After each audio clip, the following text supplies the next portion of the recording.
Olá, amados, a paz do Senhor Jesus. Estamos aqui em mais um programa, A Igreja Quer Saber. Um programa da Igreja Evangélica Assembleia de Deus, Ministério Vila Nova. Nosso pastor-presidente, pastor Josué Gouveia. Nós estamos iniciando o nosso programa, então fique ligadinho que nós já estamos no ar.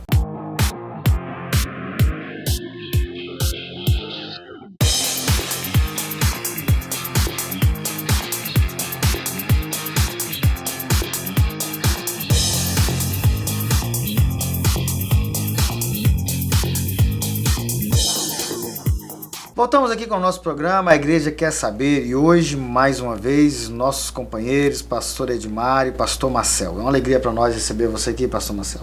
Ok, pastor Fabiano, obrigado mais uma vez por estar aqui, estou feliz e creio que vai ser um assunto bem bacana hoje para a gente conversar, que essa questão da palavra de Deus vai ser bem interessante. Quero agradecer também ao pastor Edmar, que é nosso amigo, sempre está aqui conosco, é bênção de Deus. Olá, pastor Edmar. Paz do Senhor. A paz do Senhor. Como é que vocês estão? Tudo bem? Bem. Satisfação estar com vocês aqui mais uma vez. E os nossos ouvintes aí. É uma maravilha ter vocês conosco. Deus abençoe. E eu tenho certeza que o programa será uma bênção. Certamente. Vamos estar lendo um texto bíblico. Nós já lemos ele no primeiro programa que nós fizemos sobre essa temática.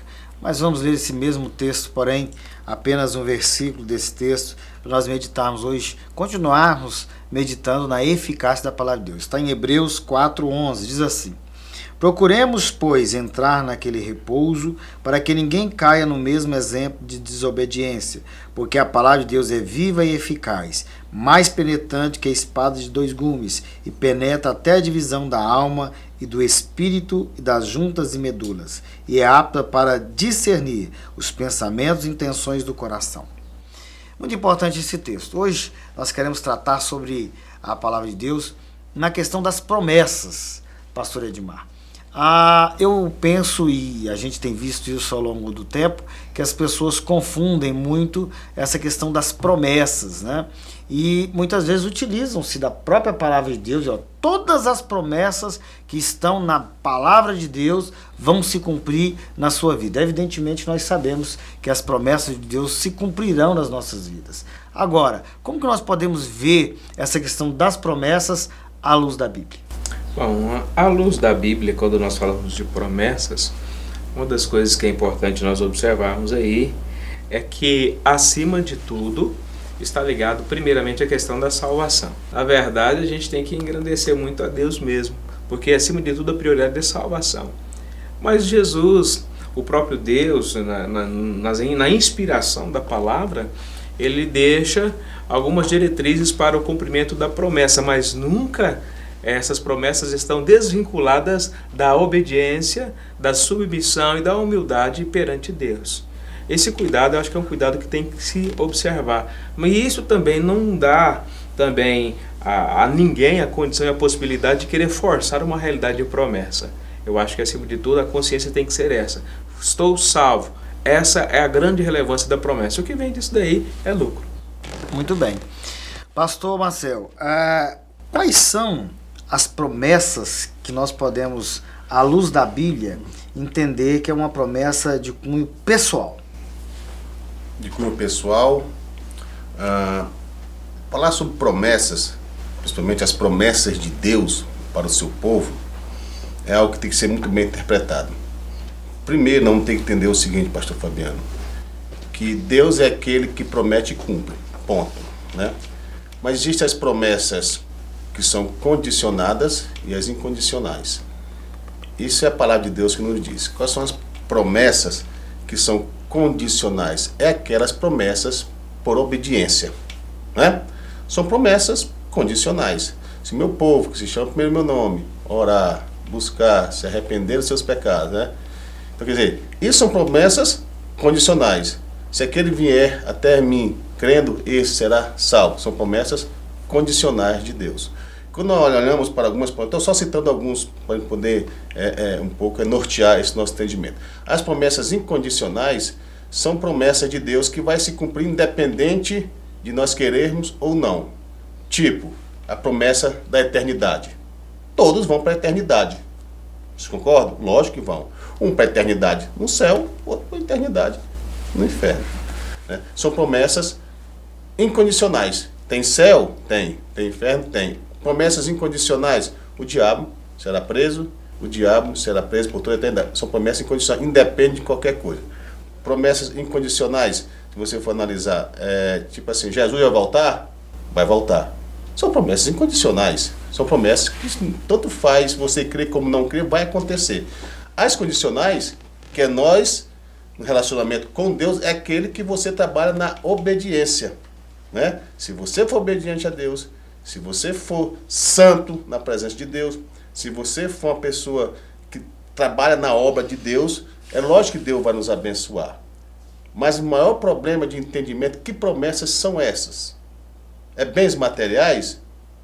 Sim, por um certo ponto sim.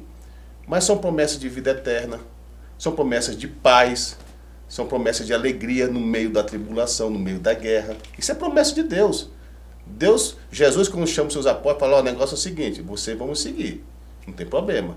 Mas vocês vão ter que entender uma coisa, não vai ser fácil. Vocês vão ter aflição no mundo, mas vocês vão ter bom ânimo. Porque se eu vencer, vocês vão vencer também.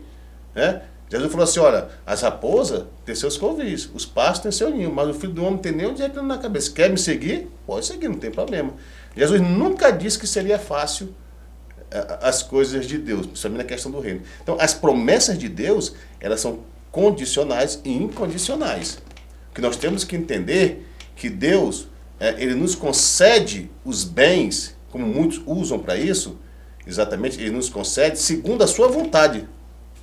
Segundo a sua vontade, não segundo a nossa ganância, né, e nossos olhos grandes, mas segundo aquilo que nós necessitamos, e ele sabe disso.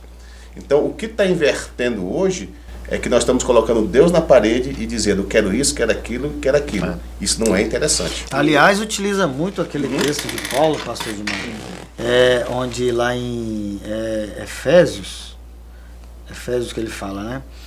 Que eu posso todas as coisas naquele que me fortalece. Mas é interessante. Na verdade, Efésios não, Filipenses, né?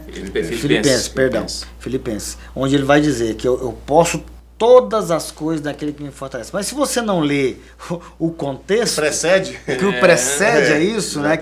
Aí é que a pessoa muitas vezes decepciona, né? Do ponto de vista humano, evidentemente, né? Decepciona, eu posso todas as coisas daquele que me fortalece. Mas o que eu posso? Né? Isso aí é um fato tão interessante que o que a gente observa? Se você for observar que a palavra de Deus, você pode dizer que ela nunca falha, as promessas de Deus não falham. Mas esse processo, para que ela não possa falhar, está primeiro condicionado à questão da conscientização da vida eterna. Ele deu a promessa da vida eterna. É fundamental. É, como se diz assim, é o basilar. É o princípio de todas as coisas. Entendendo essa verdade, é uma outra questão importante, que ele prometeu que um coração novo e um perdão, ou seja, novo nascimento, renovação. Isso é promessa de Deus. Então, quem vai alcançar a vida eterna é quem tem esse coração transformado e se deixa moldar pela ação do Espírito e tem a consciência realmente de que está sendo perdoado, embora não mereça, mas está recebendo essa salvação. Quer dizer, isso são condicionais, são possibilidades que podem fazer com que você realmente alcance a promessa de Deus na sua vida. E ainda assim, não é uma questão de exigência, né? Igual algumas pessoas, às vezes, igual o Marcelo disse aqui, quer encostar Deus na parede. Não é essa a questão. Está a mercê e a carga e a vontade de Deus dele nos abençoar ou não, até porque Deus conhece o profundo da nossa alma e também do nosso coração, né? E uma outra coisa interessante, que é real, a promessa do Espírito Santo. São três coisas interessantíssimas, né? Ou seja, a vida eterna, um coração transformado, o perdão que vem sobre nós, que é uma promessa realmente que é algo que não tem como realmente questionar, porque é uma realidade, a presença do Espírito Santo, que é real, porque a Bíblia mostra isso, e a partir dessa condição, querido, o que vai acontecendo é aquilo que está realmente dentro do ideal de um propósito de Deus. Isso é fato que todos nós temos que ter consciência. Essas promessas são promessas que realmente elas são irrevogáveis, elas são reais, nós vivemos ela. Agora, querer forçar uma realidade de promessa que está fora deste princípio, deste conceito, querido, aí é querer realmente, em muitas circunstâncias, até mesmo querer tentar Deus. Olha uma das promessas de Deus, está lá na primeira carta de João 1,9, que eu acho formidável. Importantíssimo. Se confessarmos o nosso pecado, Ele é fiel e justo para perdoar os nossos pecados e nos purificar de toda injustiça. Isso é uma promessa, não é? Condicional, entendeu? E uma promessa de Deus que nós temos certeza que Ele cumpre. Sim. Né? Confesse o seu pecado, né? Que Ele é fiel e justo para perdoar. Isso nós cremos. Não cremos dessa forma? Então, essas promessas que nós temos que estar sempre atento. Porque quando nós começamos a pensar em promessas de Deus, sempre parece que tem um sinônimo, né? Carro, casa, né? Bens materiais. É um contexto capitalista, né? Isso eu digo até, irmãos, que a maioria do mundo que não crê em Deus tem já. Basta trabalhar, corre atrás, ver se não consegue. Isso é uma questão que são bens, entendeu? Bens passageiros aqui. Jesus me falou, nós não temos o quê? Tesouros aqui na terra, onde vem a traça, onde vem o ladrão, rouba, corrói, mas não tens aonde? No céu. Por que no céu? Porque é a promessa do céu, da eternidade, aonde ninguém vai roubar, onde a traça não vai corroer. Então, as promessas de Deus vão se cumprir, e se cumprem sim, mas na perspectiva de Deus, não muito na nossa perspectiva, porque nós pensamos muito na questão aqui e agora. Na verdade, nós estamos vivendo aqui na Terra, hoje, muitos, como se aqui fosse, na verdade, eterno, né? Tudo é para cá, tudo é para cá. E a gente olha para o céu como se fosse passageiro. Exato. Nós estamos vivendo muita terra e pouco céu. Né? Também a gente não está entendendo muito bem essas questões, porque quando a gente não olhamos dentro da teologia, pastor Edmar, pastor Fabiano, a questão das promessas de Deus no Antigo Testamento era um pouco diferente sim no Novo Testamento. Sim. Não é? Porque era para o povo de Israel, era para aqueles que se comportavam direitinho, queria derramar bênçãos sobre a lavoura, sobre os animais e tal. Eram promessas mesmo para aquele momento ali, que era a formação do povo de Israel. Quando chega no Novo Testamento, esse conceito de promessa se torna uma coisa mais celestial, chama-se a tipologia bíblica. Então nós temos que compreender isso. Por que muitos desses televangelistas, desculpa a expressão falando isso aqui, eles usam muito o Antigo Testamento? Por quê? Porque são promessas que são cumpridas na terra. Pode ver lá no Antigo Testamento, são cumpridas na terra. Então, olha, vai cumprir aqui, mas não sabendo que aquilo ali é uma tipologia para o Novo Testamento. Para as coisas que viriam a ser. Né? Então nós temos que ser claros sobre essas questões, pastor Fabiano. É isso aí, nós estamos aqui falando sobre a eficácia da palavra de Deus, estamos falando sobre as promessas. Fique ligadinho aí que nós já vamos voltar daqui a pouco.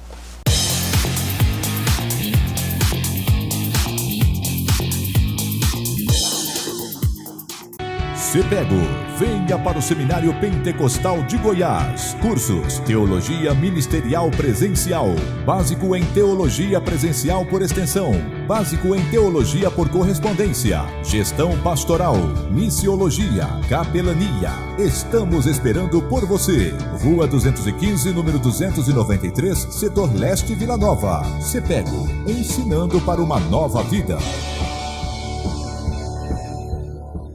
Se inscreva no canal Casamento no Altar e você vai receber um vídeo diariamente com dicas de relacionamento para casais, vídeos de 2 minutos com conteúdo do seu dia a dia que vão fazer toda a diferença no seu casamento.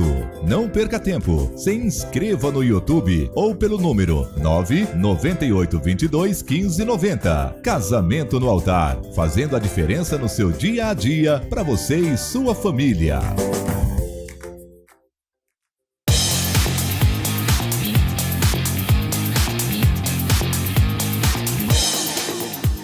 Muito bem, retornamos aqui para o segundo bloco do nosso programa, A Igreja Quer Saber. Hoje nós estamos falando sobre as promessas de Deus. E eu queria retomar aqui a última fala do pastor Marcel, quando ele fala daquilo que estamos construindo aqui. E algo muito evidente, pastor Edmar, é a teologia, e eu quero colocar bem entre aspas aqui essa teologia da prosperidade. Nos anos de 70, 80, 90, que foram os anos que eu pude presenciar, né? A gente falava muito sobre o arrebatamento da igreja e isso era muito evidente. O tempo foi passando, me parece que as pessoas foram construindo mais na terra, gostando demais, e hoje a gente fala muito pouco sobre o arrebatamento da igreja, que é uma promessa, inclusive uma promessa que não é condicional, né? Ela é incondicional, ela vai acontecer de qualquer forma. Mas hoje nós pregamos, ou a gente ouve muitas mensagens, retiro aqui nós pregamos, muitas mensagens de prosperidade, colocando muito mais evidente aquilo que se constrói aqui na terra. Como nós podemos, pastor Edmar, pensar sobre as promessas de Deus em relação às finanças, o dinheiro, a prosperidade, o emprego, no contexto bíblico? Quando você fala sobre essa situação aí, eu me trago à memória também quando eu aceitei Jesus no ano de 93. Eu lembro muito bem que a igreja realmente era uma igreja que a estrutura era uma estrutura onde, pelo menos eu congregava, era a estrutura mais humilde. Mas de lá para cá a igreja cresceu e houve grandes transformações na vida das próprias pessoas que lá estavam, devido à questão da oportunidade de emprego, da preparação na questão do estudo, né? Muitos que chegavam lá de bicicleta, daqui a pouco estavam já chegando de carro, a possibilidade foi surgindo. E parece que essa realidade ela foi também mudando em termos de aplicações teológicas ao longo do tempo. E nós vamos observando que algumas coisas vão chegando e às vezes vão maquiando aquilo que é real.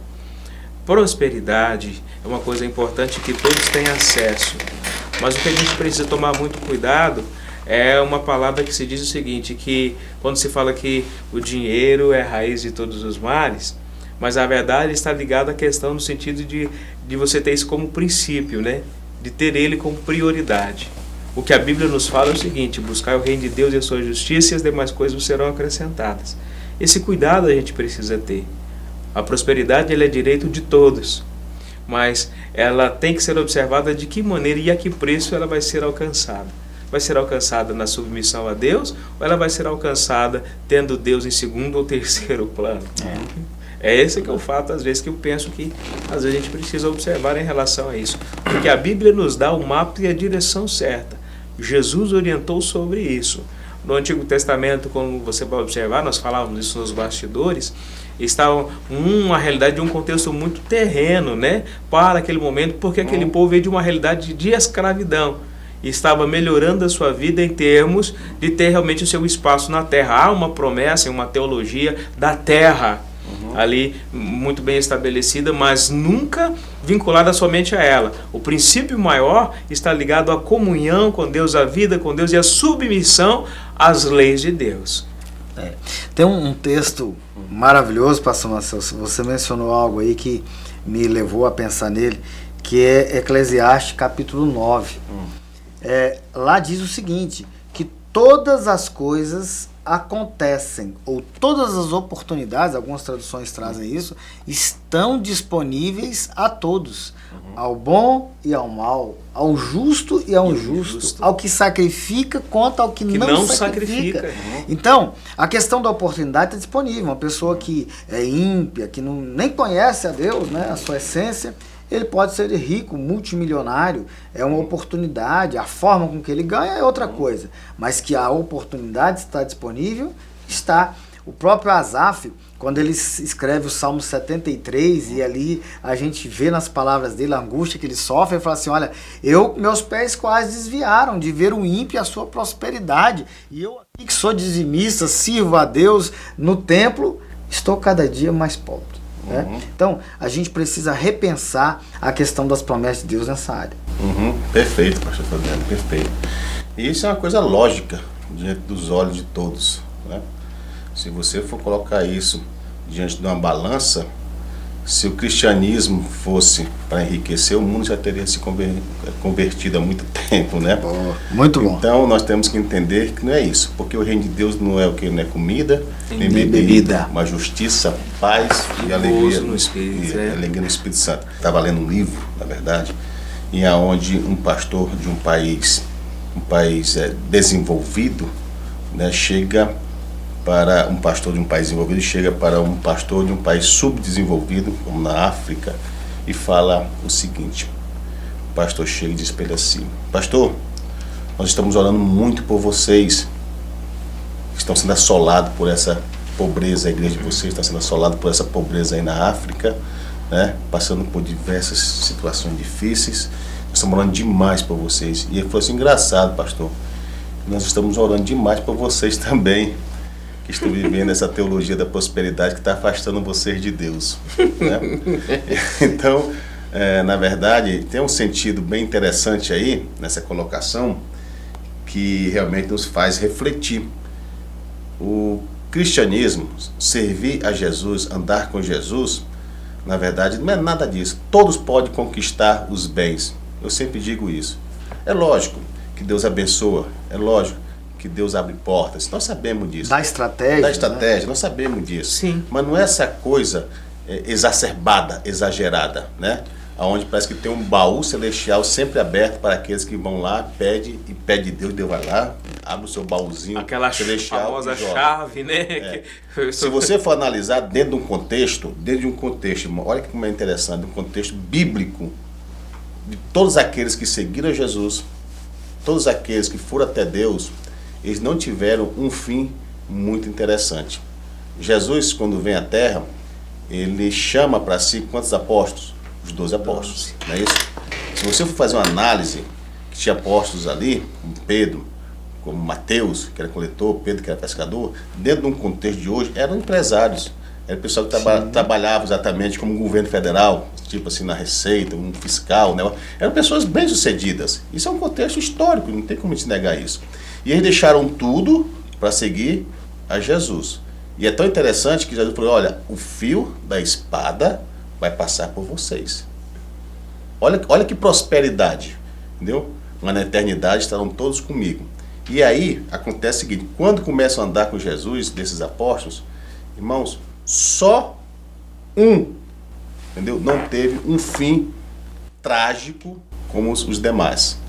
Se você for ver Pedro, se você for ver os outros apóstolos, todos perderam as suas vidas de formas trágicas pelos imperadores, não foi? Exceto João, lá na ilha de Patmos. Exceto o seu fim, né? Porque na realidade ele passou segundo a por tradição, tortura ali terrível. Sim. Né? Mas se você for analisar, olha o que é você vê o apóstolo Paulo, da tribo de Benjamim, um fariseu, um homem que vem de uma estrutura intelectual, teológica, filosófica, ele deixa tudo, ele era perseguidor, agora ele prefere ser perseguido.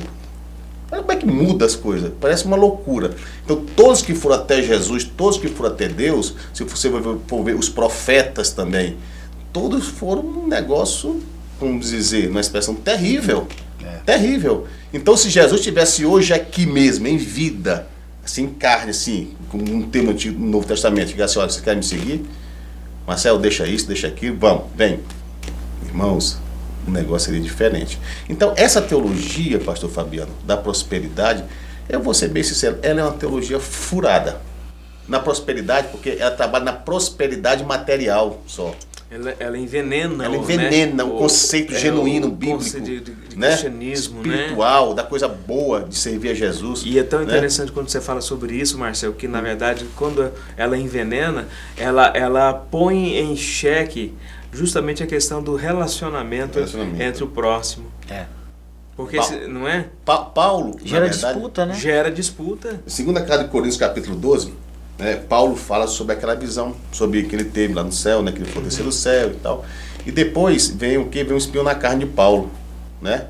Diz que foi um mensageiro de Satanás que colocou esse espinho na carne. E Paulo fala que pediu a Deus 3 vezes, né, que retirasse esse espinho da carne. E Deus não respondeu nada para ele. Só disse o negócio, ó, Paulo, a minha graça te basta.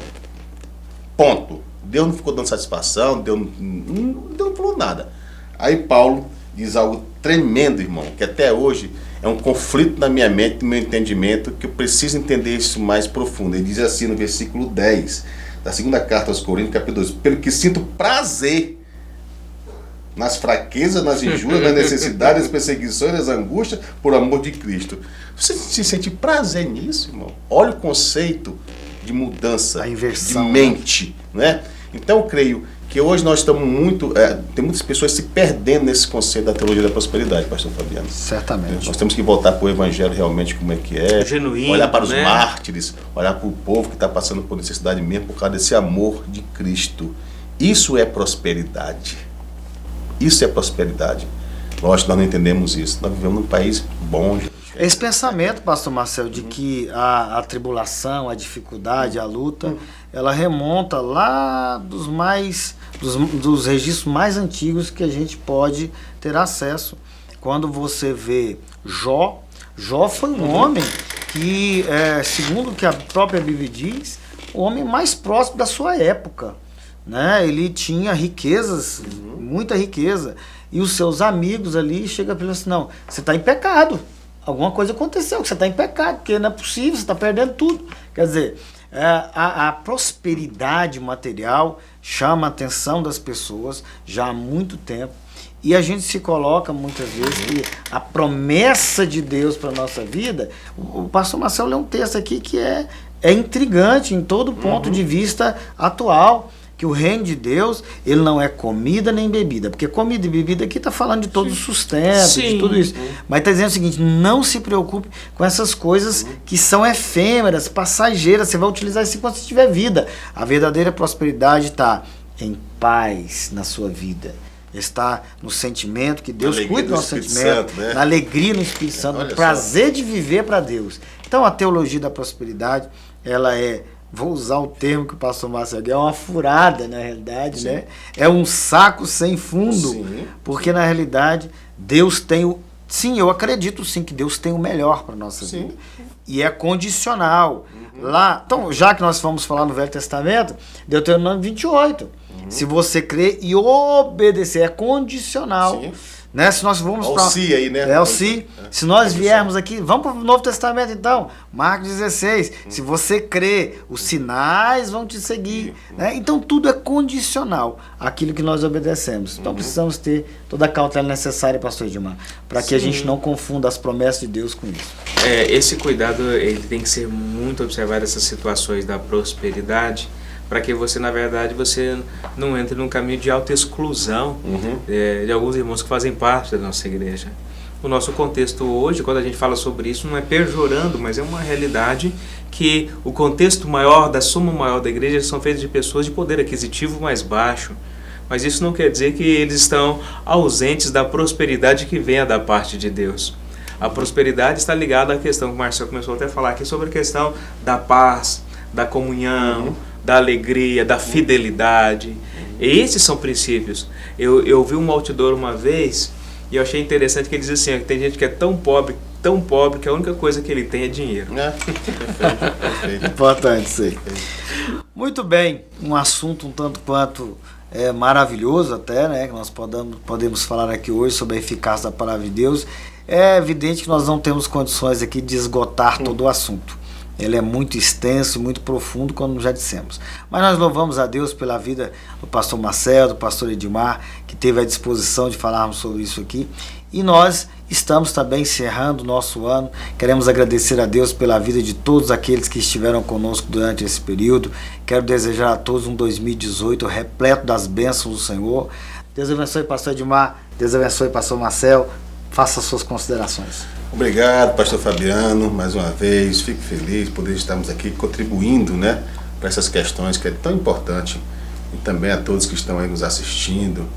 Quero desejar também um ano de 2018 cheio de paz, de alegria, de sucesso também.